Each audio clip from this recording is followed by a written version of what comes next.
ought to do it.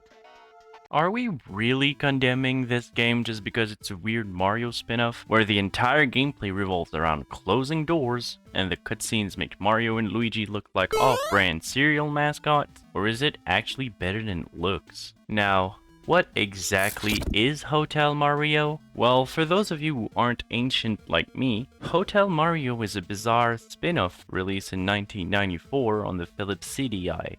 A console so forgotten, even Philips tries not to bring it up. It's one of the only Mario games that never made it to a Nintendo console. Why?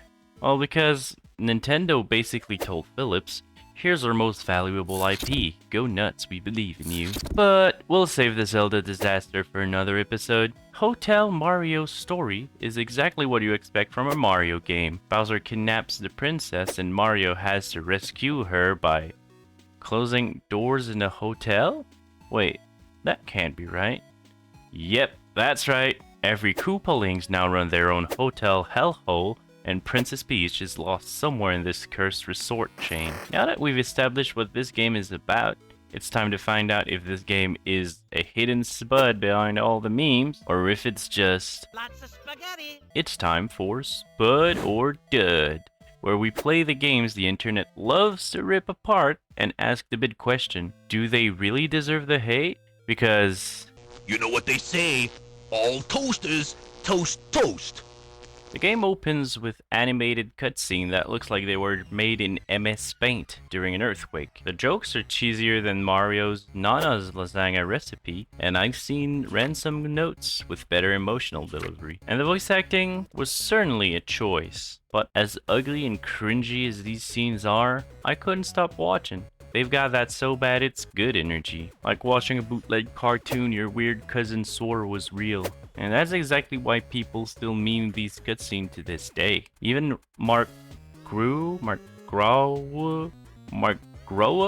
I don't know how to pronounce his name. The voice of Mario, Luigi, and Bowser has embraced the chaos. He once said he's thrilled the game took a new life as a parody of itself on YouTube. After barely surviving the cutscenes, I was finally greeted by the core gameplay, and before I even touched the controller, I had flashback. Oh, it's one of these! Oh no! Oh, okay. I played a Looney Tune games like this before. To a game I had as a kid. Bugs Bunny Crazy Castle 4, which, in my totally valid opinion, was hot garbage. My hopes for a good time fell faster than a Goomba off a ledge, but I couldn't just give up. I pushed my bias aside and dove in. I was opening more doors than a Skyrim thief with 99 lockpicks, and just when I thought I beat the level, Mario died. He just died. I guess the hotel got too drafty, Mario caught a cold and just perished. Turns out opening all the doors was the exact opposite of what I was supposed to do. Maybe I should have listened when Mario said, Check out the enclosed instruction book. game. So there I am, actually enjoying myself, climbing through hotel floors, closing doors, vibing with the cursed energy, and then the game just crashed. It crashed? Don't tell me it crashed. And then it crashed again. Aha! It crashed again. Well, no problem, right? I'll just use save states to skip the pain. Good thing I have my save state. Except the RetroArch core for the Philips CDI doesn't support save states. That doesn't seem to work.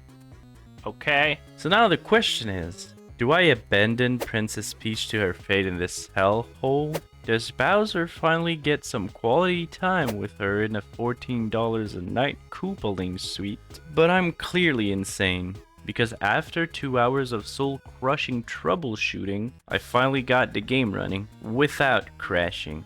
And honestly, between the nightmare-fueled cutscenes, the gameplay is weirdly addictive. You jump on enemies, slam doors shut, and climb through each hotel stage. It actually reminded me of the original Mario Brothers arcade game, but somehow less repetitive? Yeah, I wasn't expecting that either. I do wish the 2-player mode worked like the original though. You still have to take turns here.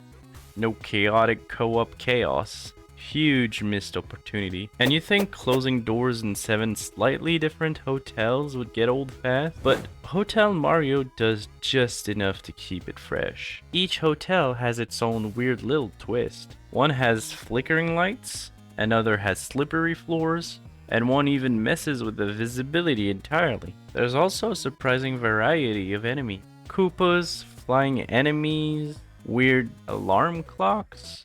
Yeah, I don't know either, it's CDI logic. And yes, this game has boss fights, actual bosses. And honestly, they're kind of fun and challenging. They break the rules in creative ways, jumping between floors, chucking projectiles, even hitting you from other levels of the screen. It's chaotic, but it keeps you on your toes. But hey, it's not all power stars and fire flowers. This game can get pretty annoying at times. Some hitboxes are insanely large. Others are so small, you can land right on enemies and still die. And then there's the item. They're underwhelming. Useless even. You don't get any satisfying feedback when you pick them up. No flash, no sound cues, no sparkle of joy. The mushroom lets you take an extra hit, supposedly, but without any visual indicator, I didn't even know I had it half the time. Might as well just ignore the items entirely, even the coins. Yeah, you get an extra life eventually, but guess what? Life don't matter. When you get a game over, the game just lets you keep playing. No level restart, no punishment, just press start and move on. And don't get me wrong, I appreciate not having to replay the whole world, especially with how tough some of the stage get. But at the same time, with no real stake, it doesn't feel like there's any pressure to perform. So, the question remains, is Hotel Mario a surprising spud buried under cursed cutscenes? Or is it just a rotting dud in the CDI disguise? If you look past the clunky hitboxes, useless items, and awkward visuals, there's an unexpectedly addictive little arcade game hiding underneath. It's got stage hazards, enemy variety, quirky level mechanics, and surprisingly creative boss fights. It's weird, it's janky, but it keeps you engaged. And honestly, if I hadn't lost 2 hours to emulator hell and needed to sleep, I probably would have kept playing. Is Hotel Mario good by today's standards?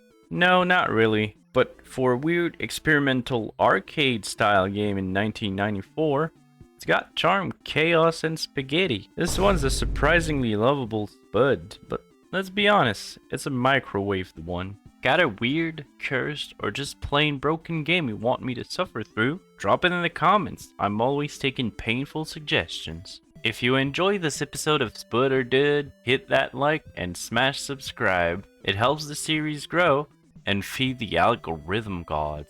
I stream every weekend, and I dive into these digital disasters every Sunday night. So if you want to witness the chaos live, come hang out. Until next time, this has been Spud or Dud. And yes, all toasters still toast.